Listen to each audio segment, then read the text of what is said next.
Retira absolutamente tudo que eu falei na quarta-feira depois do jogo contra o Vitória. Retira tudo, porque eu disse que o Cruzeiro não seria mais o time da Palmolice e voltou a ser. E retira tudo que eu falei hoje também antes do jogo. A minha projeção, ela tinha um sentido de ser positiva, né? Joga contra um São Paulo em crise, 3 jogos sem ganhar, a Arboleda abandonando o clube, nem a torcida do São Paulo engoliu o Roger Machado, tinha torcedor louco pra perder hoje, pra sair Roger Machado, Rui Costa, aí o Cruzeiro vai lá e toma 4 dos caras. 4. Se o Carlo Ancelotti tá no Morumbi, convoca o Ferreirinha pra seleção. Porque o cara deitou na defesa do Cruzeiro, gente. Meu Deus do céu. William, tá de brincadeira, né, William? Hein? Acho que tá claro que o ciclo do William tá chegando ao fim, já tem um ranço com a torcida, acho que não reconquista, não. Matheus Henrique é um no cravo, outro na ferradura, jogou porra nenhuma. Hoje, o Christian, presta atenção aqui. Você não é craque, Christian. Faz o simples, Christian. E outra coisa, vou pegar um outro jogador em meio campo, Gerson. É só isso aí? É só isso aí? Me ajuda a explicar, cara. Me ajuda. Dá pra entregar mais, Gerson? Chama o jogo, cara. Chama a responsabilidade, porque tem que cobrar de quem tem pra entregar, né? Eu não vou cobrar de quem não tem musculatura. Você precisa se virar, Gerson, e mostrar mais. Chamar a porra do jogo, cara. Lidera esse time. Até agora não se explicou. Aí não tem como. Eu vou cobrar sim do Gerson. Tem que cobrar de quem tem pra entregar. Veio pra fazer muito mais do que a gente tá vendo aí. Me ajuda. E eu preciso falar do Matheus Cunha. Preciso falar. O Cruzeiro não perdeu por causa dele, mas tudo que tá indo no gol do Cruzeiro tá entrando. E o Cruzeiro não, presta atenção, o Cruzeiro não tem goleiro para sustentar a responsabilidade de um time que tem que se virar no Brasileiro, é campanha de recuperação sim, se virar na Copa Libertadores, tendo que se recuperar no Brasileiro, se virar na Copa do Brasil, tendo que se recuperar no Brasileiro. E o Spindle, cadê ele, hein? Cadê você, meu querido? Você disse na HG Play que o elenco do Cruzeiro estava entre os melhores da América Latina. E aí? E você disse também que não ia trazer goleiro. Essa pique é sua. Tem que botar a cara também. Ou seus escudos são o dono do clube, que é o Pedro Lourenço, e o Arthur Jorge, que é o treinador. E aí? Cadê você, Spindle? Cruzeiro sofre a 4ª derrota como visitante pelo Brasileirão. Botafogo 4-1, Flamengo Atlético Paranaense 4-1 de novo. 2 goleadas de 4-1. Senhoras e senhores, o Cruzeiro tem a pior defesa do campeonato com 20 gols sofridos em 10 jogos. Pior defesa da competição. O Arthur Jorge, presta atenção no que eu vou te dizer, cara. Faz o que tiver que fazer, mas organiza o aspecto defensivo desse time. Muda o jeito de jogar se precisar e tira do time quem tiver que sair, independentemente do tamanho do salário do sujeito. E no mais, agora é pica na próxima terça contra um baita time, que é o Barcelona de Guayaquil. Baita time, hein? Melhor que o São Paulo, tá? Vai ter que se virar e não perder lá. E não perder lá. É isso aí. No mais, até amanhã e beijo na alma. Vitória importante contra um adversário muito difícil, já vindo uma vitória, time completo do Cruzeiro, mas o Cruzeiro aqui dentro de casa, São Paulo sempre ganhou do Cruzeiro. Zaga jogou muito bem, meio campo também, jogadores principais funcionando, e o hat-trick do homem, né, do Ferreirinha, né, da Tanguinha, né, da Tanguinha, bota a Tanguinha, craque Neto, muita gente criticando o Ferreirinha, e o Ferreirinha dando uma resposta importante no momento, acho que o Roger já trabalhou com ele, então o Ferreirinha... Tomara agora, né, que o Ferreirinha cresça com o Roger. O Arthur jogou também muito bem. Então, São Paulo de parabéns. Mais uma semana de paz pra gente. Pausa de 5 segundos para pedir a sua ajuda ao nosso canal com o seu like e se inscrever se ainda não for um inscrito. Passado. Então, assim, o Cruzeiro tem um elenco, cara, que não é pra estar onde tá. Com muitas dificuldades. Mas o São Paulo fez o quê? Passou por cima. Passou por cima. E como é que isso aconteceu? A gente precisa entender. O primeiro tempo, nos primeiros minutos, eles são todos do Cruzeiro. Que coisa, né? O Cruzeiro começou com um ímpeto muito bom. Começou com um ímpeto de buscar o ataque, buscar até gerar um desconforto no São Paulo. Só que o São Paulo, muito cedo no jogo, abre o placar num pênalti que pra mim aconteceu, né? O Djalma atropela, ele chega atrasado e derruba o Arthur, num passe do Marcos Antônio, em profundidade pelo lado direito, e o Arthur tem essa capacidade, ele entra na área e ele entende que a área é do atacante, porque ele logo que ele pega essa bola no bico da área, ele já aproveita que ele tá perto da área e ele entra a área dentro, ele é incisivo, porque ele sabe que ali, cara, qualquer coisa que possa acontecer, ele favorece. E ele tem essa vantagem de não ter só profundidade, até porque ele joga com o pé canhoto no lado direito. Ele entrou, foi derrubado, pênalti, o Caleri fez o 6º gol dele, é vice-artilheiro, atrás apenas do Carlos Vinícius do Grêmio. Abriu o placar muito cedo no jogo. E aí, na sequência, numa enfiada do Arthur, aí você vê que O Arthur, ele tá sendo um cara muito participativo, ele já entrou bem contra o São Paulo na estreia dele, que ele começou como titular, e agora nesse jogo contra o Cruzeiro no Morumbi, ele foi espetacular. No seu estilo, arrancadas, e aí consegue descolar um lançamento, a bola passa pelo defensor, chega no Ferreirinha, e o Ferreirinha faz o segundo gol do São Paulo, 2-0. Cara, muito cedo no jogo já estava 2-0 pro São Paulo. O Cruzeiro meio que se perdeu naquele momento, porque ele começa bem o jogo. E aí, cara, o São Paulo teve até outras oportunidades. O Cruzeiro também esboçou uma reaçãozinha ali e tal. O Rafael fez uma outra defesa, bolas rebatidas, fez algumas intervenções e tal. Mas me pareceu muito claro que o São Paulo, até pelo que explicou o Roger na coletiva, estava muito confortável na estratégia de jogo, exatamente por ler o que o Cruzeiro faria. E o Cruzeiro fez exatamente aquilo que o São Paulo queria. O Cruzeiro tem 4 jogadores no meio, mas, como disse o Roger na coletiva, ele tem 6 jogadores de ataque. Com exceção dos primeiros volantes ali, você tem o Matheus Pereira, o Caio Jorge, o Arroio e os 2 laterais subindo. Cara, você tem muita gente atacando e o São Paulo se propôs a roubar essa bola na intermediária e sair no contra-ataque.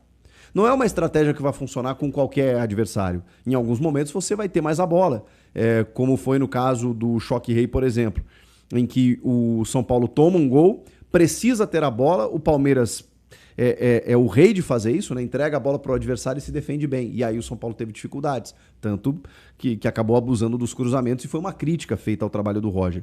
Nesse jogo especificamente, ele entendeu que ter a bola não seria necessariamente interessante. E mais do que isso, talvez nem conseguisse, pela característica do adversário. Porque ele sobe, ele tem exatamente essa imposição de ataque. Então, o que você precisa fazer? Você precisa roubar ela num momento certo e saber espetar. Para isso, ele tem os pontas. Por isso, ele apostou no 4-2-4. E com jogadores que se doam muito bem, que é o caso do Bobadilha e o Marcos Antônio jogando por dentro.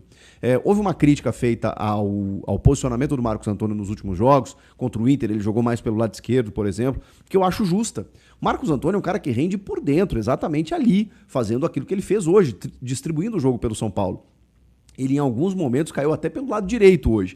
Mas aí é circunstancial. É aquele jogador que ocupa o espaço que está vazio, que está aberto. Ele entende como uma lacuna e ele vai lá e preenche. O Marcos Antônio é esse jogador. Mas você fixá-lo como um meia esquerda, eu acho que você abre mão daquilo que ele tem de melhor, que é justamente essa construção vindo de trás. E mesmo que a gente entenda que a parceria dele com o Danielzinho ela foi muito interessante durante um tempo, a gente está falando de um novo time, um novo técnico, novas ideias, muito por conta de circunstâncias e outra por conta de convicção. Agora, é uma convicção dele? Tá dando resultado? Hoje deu. Então, o que a gente vai dizer? Não, tá errado, o Danielzinho tinha que ser titular. Como é que eu vou dizer isso depois de um 4-1? Em que ele apostou nessa escalação, nesse sistema tático e tudo funcionou. Eu não posso aqui dizer, não, Danielzinho tem que jogar. E ele foi questionado sobre isso, ele falou assim, cara, tem Sul-Americana no meio da semana. Então, assim, eu vou ter que rodar. Agora eu vou rodar. Então, esse time que a gente viu hoje, ele não vai ser um time para todos os jogos. Você tem a característica do adversário, que ele leu muito bem hoje e por isso aplicou um contraveneno no Cruzeiro muito forte no contra-ataque. Hoje foi um Cruzeiro que tinha a bola, quando perdia a bola, estava exposto. Os espaços estavam abertos. E aí, com pontas rápidos como o Arthur e o Ferreirinha, ele deitou no jogo. Foi isso que ele fez. Mas o Cruzeiro faz mexidas também no intervalo, entrando o Lucas Silva, como eu falei, e o Cauã na lateral. E o Cruzeiro também muda a postura. Tanto que com 1 minuto diminui. E aí o jogo vira outro. O Cruzeiro, cara, voltou para o segundo tempo disposto a empatar o jogo mesmo, 2-0 contra. E tem elenco para isso. Empata com o Christian, numa jogada que já poderia ter acontecido antes com uma bola na trave. E aí, na sequência, o Cruzeiro empata e continua em cima, O que acontece? Terceiro gol do São Paulo. E aí, cara, é aquela coisa de você ser efetivo, de você ser estratégico, cirúrgico e, enfim, ter um atacante que estava numa noite iluminada, aposta do treinador. Tô falando do Ferreirinha, que o Roger conhece muito bem dos tempos de Grêmio, que sempre teve uma dificuldade de ter sequência no São Paulo, muito por conta das lesões e até mesmo por uma certa improdutividade. O Ferreirinha é um cara que ele tem muito essa jogada característica, né, pelo lado esquerdo, de fintar o marcador, finalizar, mas muitas vezes ele toma a decisão errada. Hoje ele estava assim, assertivo ao máximo. Ele estava fazendo tudo certo. Até foi fominha depois do hat-trick, né? Tentou fazer um quarto gol ali e tal. Mas enfim, tava com confiança na noite dele, não tem o que falar. O Ferreirinha fez aquilo que sempre o torcedor esperou dele, né? E ele conseguiu. Numa jogada individual, né? Uma bola bem trabalhada, vem pro Marcos Antônio, que é o craque desse time do São Paulo, né? Ele toca de letra, a bola chega no Ferreirinha e o Ferreirinha bem ao seu estilo, né? Esse gol foi muito ao seu estilo. Eu vi ele fazer muitos gols assim no Grêmio, né? Ele corta o marcador, dá mais um toquinho, tira o marcador e consegue finalizar no canto oposto do goleiro, fazendo o quarto gol. Eu fico ali, né, num cantinho que eu consigo ver ali os relacionados e tudo. E aí eu fui vendo, né, todo mundo descendo. E aí eu falei, putz, cadê o Arboleda? O Arboleda não veio. E aí já me causou uma certa estranheza, mas eu pensei que era algo de sentir alguma lesão, alguma coisa, até porque o Arboleda, ele já tinha, na semana passada, perdido algumas sessões de treinamento. E aí eu vendo isso, vou apurar essa situação. Antes de mim foi brilhante na apuração, o Gabriel Sá trouxe primeiro a informação, aí depois a gente confirmou e trouxe alguns mais bastidores que a gente foi apurando, que a gente foi conversando com as pessoas. O Arboleda, nos cravaram que ele não joga mais com a camisa do São Paulo. Ele era aguardado no CT da Barra Funda ao meio-dia, não tem concentração com o Roger Machado, todo mundo iria se encontrar no meio-dia para começar os preparativos para esse confronto aqui contra o Cruzeiro. O Arboleda simplesmente não apareceu, não comunicou o clube não soube de nada. E aí, a gente foi tentando apurar mais detalhes, as pessoas que a gente conversou do clube afirmaram que, cara, o Arboleda não falou nada com a gente não sabe, a gente tem suspeita do que pode ter acontecido, mas até o momento ele não comunicou ninguém, ele não falou nem com o jogador do elenco, nem com ninguém, nem com nada. E aí a gente conversando com pessoas próximas ao Arboleda, a gente soube que ele foi para o Equador, pegou um voo imediato para o Equador e comunicou que não quer mais jogar com a camisa do São Paulo e que quer ser negociado. Mas o que aconteceu? Qual que foi essa atitude? O que rolou?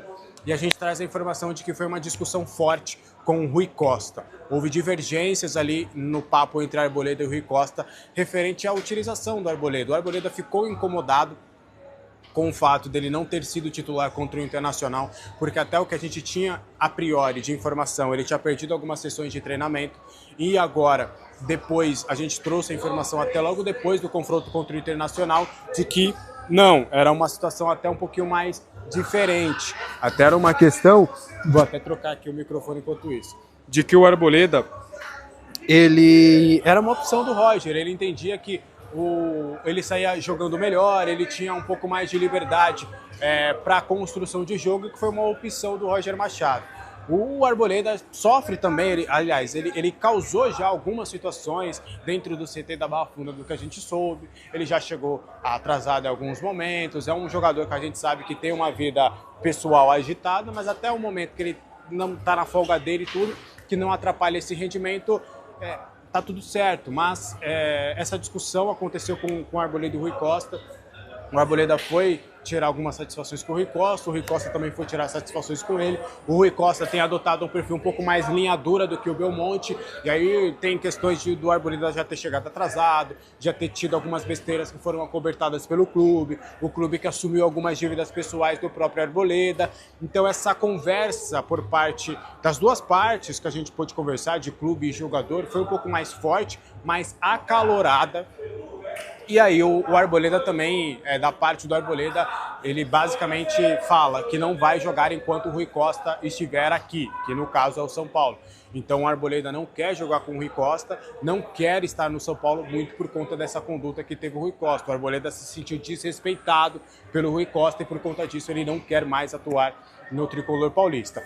Resta ver as cenas dos próximos capítulos, a gente já viu brigas e aos montes no futebol, eles podem se reconciliar, o Rafinha pode acabar intermediando esse papo para uma reconciliação, isso pode acontecer, mas o que a gente tem de informação hoje é que houve esse problema entre Rui Costa e entre Arboleda, e por conta disso o Arboleda não será mais jogador de São Paulo. A ideia do Arboleda e do seu staff é conversar com o São Paulo uma rescisão amigável ou negociar com algum outro clube. O problema é que ainda estamos em abril, a janela de transferências só estará aberta no meio do ano, então talvez o Arboleda fique 2 meses aí sem jogar pelo São Paulo, mas aí não treina, vai receber salário, como é que vai ficar essa situação? Isso ainda será conversado entre o staff do Arboleda, que já vai entrar em contato com o Rui Costa na segunda-feira já para tratar dessas situações. Não está descartada a possibilidade de uma rescisão amigável, e aí é provável que o Arboleda acabe ficando livre no mercado, mas do que a gente conversou, do que a gente conseguiu entender, o Arboleda não será mais jogador de São Paulo, isso a gente pode quase que cravar.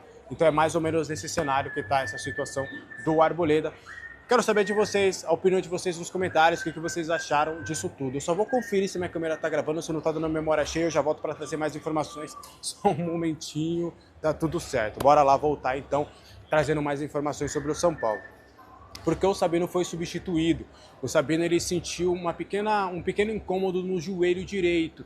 Ele vai passar por exames médicos ainda neste domingo, tá? O São Paulo volta a trabalhar neste domingo, não tem folga, trabalha no domingo e já começa a preparação em viagem para o confronto contra o Boston River no Uruguai. A expectativa, inclusive, para esse confronto é de ter um time bem mexido, bem alternativo para esse compromisso contra o Boston River. O Roger Machado deve poupar alguns jogadores, não deve mandar uma equipe completamente reserva, mas deve poupar um ou outro atleta. E aí, o Sabino ele sentiu um pequeno incômodo no joelho direito, ele já tinha sentido esse pequeno probleminha no meio ali do primeiro tempo, ele foi levando até o final do primeiro tempo, o Doria já estava começando um aquecimento um pouco mais forte, e aí no intervalo, na volta do intervalo, a gente viu que ele foi substituído. Ele passará por exames, em um primeiro momento não é algo tão preocupante, até porque ele continuou jogando, se fosse alguma coisa mais grave no joelho, ele teria saído imediatamente. Há uma impressão de ser algo um pouco mais simples. E aí a gente aguarda os exames do São Paulo para entender essa situação.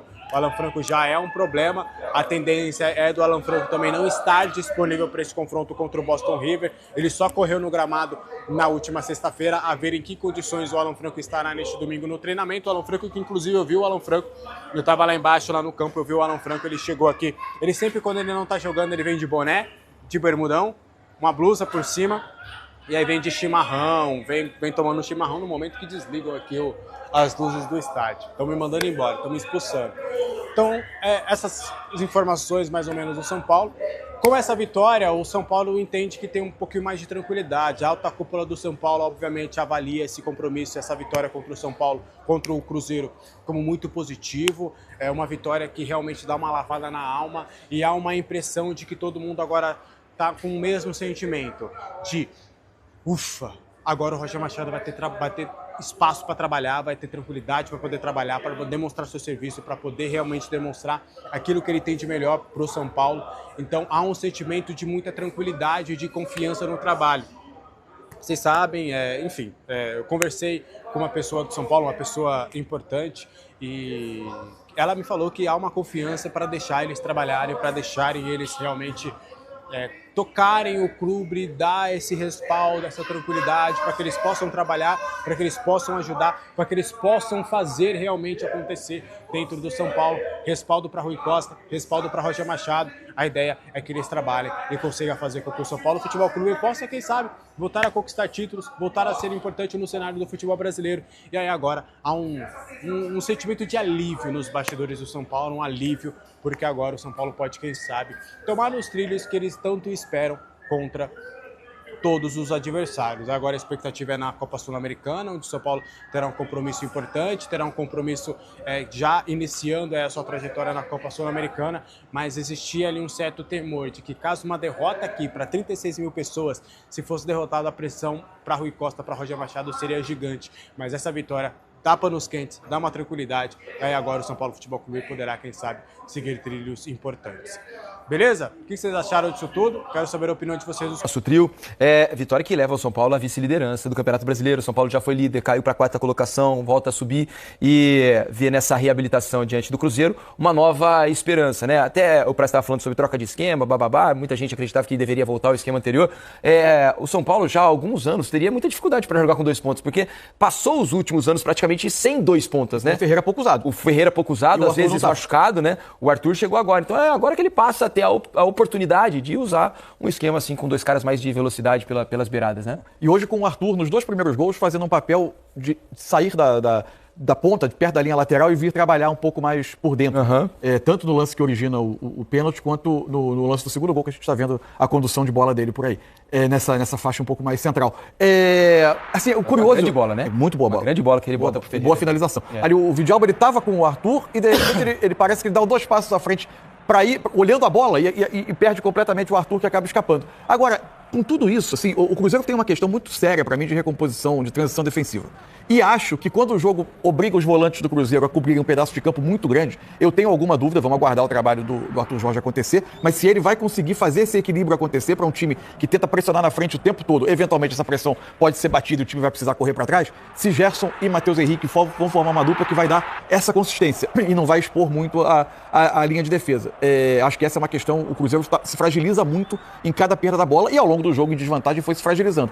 Com tudo isso, o primeiro tempo do jogo eu olhava e não enxergava uma probabilidade de goleada. Eu achava o jogo mais parelho do que o placar final mostra. Agora, quando o São Paulo faz o 3-1, o Cruzeiro vai colocando mais jogadores ofensivos, se desestrutura bastante e o São Paulo, com essa formação, e acho que o Praz foi muito feliz, o Roger colhe para ele créditos, né, porque está no momento de trabalho substituindo alguém que tinha resultados, né, e que naquele momento era querido pela arquibancada. Eu mesmo olhei e falei, poxa, o Danielzinho não vai jogar? Você pensa em jogadores que estavam bem, o jogador que estava bem no São Paulo, né? E não está na escalação, o resultado acaba dando argumentos a ele. Ô, Ricardinho, mas você sabe, a prova aqui que já disse diversas vezes no Troca, apesar de ter muito torcedor de São Paulo que não gosta do Ferreirinha, eu acho que ele é um jogador muito útil. Eu acho que se eu fosse treinador de São Paulo, ele quase sempre seria titular. Porque ele era um dos poucos do elenco que tem drible, que consegue, numa defesa montada, fazer alguma coisa diferente para provocar uma reação da defesa adversária. E muitas vezes ele era pouco utilizado, como disse bem o Mansur agora há pouco. Hoje ele estava numa noite muito iluminada, é verdade, mas ele é capaz de fazer diferença em jogos que o adversário se põe em bloco baixo para defender. Não foi nem o caso hoje, mas quando o adversário se fecha ali, ele é capaz de desmontar um pouco esse tipo de sistema, né? E um dos poucos que tem drible nesse time do São Paulo.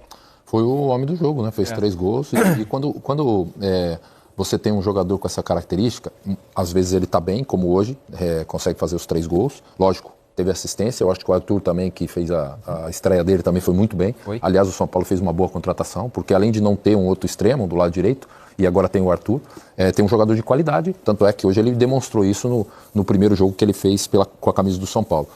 Quando você tem um jogador como o Ferreirinha, que pode não estar no melhor dia, ou como hoje estava no seu melhor dia... O Arthur estreou contra o Inter, tá? Isso. O segundo jogo dele. Segundo jogo dele. Você tem a possibilidade sempre de trazer uma dificuldade para o adversário. Como? Num drible, numa jogada individual, né? O último gol que ele fez mostra isso. Ele elimina o marcador e chapa, né? Faz um bonito gol, aliás. Então você ter jogador com essa característica, você precisa utilizá-lo, principalmente quando você tem alguns jogos, uma defesa bem postada.